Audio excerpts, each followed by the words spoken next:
my name is Sarah, and today I am joining in with Top 5 Wednesday to share the top 5 authors that I would like to read more from. Obviously, this topic could be done a ton of different ways, and so to narrow it down a little bit as I thought through potential authors to share with you guys, I decided to choose from authors that I have only read one book from, and it turns out all of them are actually authors that I read for the first time in 2016. They also all happen to be female authors, and just throwing it out there that these are listed in no particular order. The first author I would love to read more from is Erin Morgenstern, the author of The Next Circus.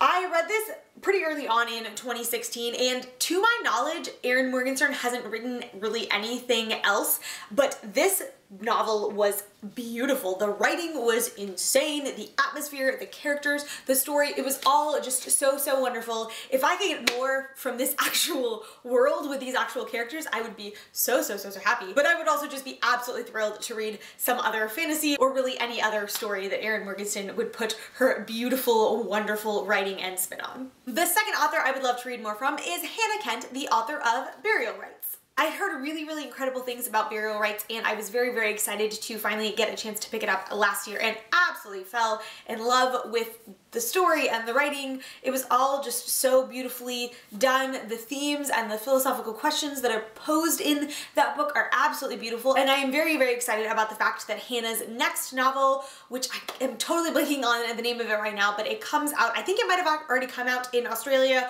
or some other part of the world already this year. It comes out in the United States, I want to say in September or October, and I'm very much looking forward to that because Burial Rites was an absolutely lovely novel. That one takes place in Iceland, and just the atmosphere that she captures of that particular location, even though I've never actually been to Iceland, like I feel kind of like I have, just in the way that she writes. But her next novel takes place in Ireland, which I have been to Ireland, and oh my gosh, I'm so excited about the atmosphere and the setting of that particular book. It's going to be fantastic. The third author I would love to read more from is Yaa Gyasi, the author of Homegoing. This is Yaa Gyasi's debut novel, therefore she does not have any other fiction that has been published yet, but I cannot wait to read more from her. It still boggles my mind that this is a debut. It still boggles my mind that she's like 26 years old or 27 years old or whatever she is, because this is just absolutely wonderful. I'm really excited to see the other stories and characters and themes and hard issues that she decides to tackle in her future works, because this is just in so many ways a fantastic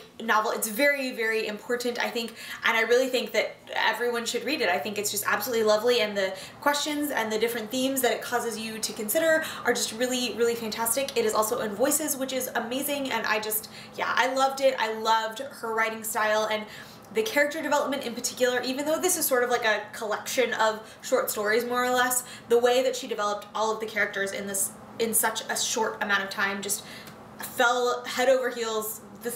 Like, you guys probably know if you've been watching my channel for a while that my love languages are great characters, exquisite writing, and fantastic themes. Yaa Gyasi has all of those, and I'm really excited to see what she does with her talent in future books. The fourth author that I would love to read more from is Emily St. John Mandel, the author of Station 11. A copy of Station 11 is being borrowed by a friend of mine right now, which is why I do not have it, but you guys may know that that was one of my favorite books of 2016. It was my first read of the year. This is actually 2 years in a row now that I've kicked off the year with a 5-star new read, and it was just absolutely amazing. Going back to what I just mentioned about Yaa Gyasi and my love languages being good characters and beautiful writing and themes, like Station 11 is another fantastic example of that. It is just an exquisitely written story, even though it's written in a very non-linear fashion, which I am normally not a huge fan of. The way that Emily St. John Mandel told that story was just absolutely amazing, and I am not sure, I haven't done too much looking to see if she has written other stuff. I think she has, and I'm definitely hoping to jump into some of that in 2017, because I mean, that story, it was amazing. It was absolutely amazing. I loved it so much. And the fifth and final author that I would love to read more from is Hannah Kent, the author of The Nightingale. This was my favorite read of 2017, and I absolutely fell head over heels for this story. I am a huge historical fiction junkie, as you guys know. I really love the World War II time setting in particular, and that is when this book takes place. And again, beautiful characters, beautiful writing, incredible themes and questions that the story asks you to consider. And Kristen Hanna has, I know, written a lot of other stuff, so I've already gotten a couple recommendations from a friend who read this and loved it so much that she immediately went out and picked up another one of Kristen Hanna's books. So I'm really excited to dive into some of her other stuff as the year progresses, because if all of her books are like this one, then she's probably going to very quickly skyrocket to one of my all-time favorite authors. Well, there you have it, friends. Those are my top 5 authors that I would love to read more from. If you've read works by any of these other authors that are different from the ones I have read, I would love to hear your thoughts and recommendations, and I would also love to hear one of your authors that you definitely want to read more from. If you want to follow me elsewhere online, you can find me on Twitter, Instagram, and Goodreads, all at Sarah Ann Hayes. The links for those profiles will be in the description below. Thank you so much for watching. I hope you enjoyed this video. Don't forget to subscribe, and I will see you next time. Bye!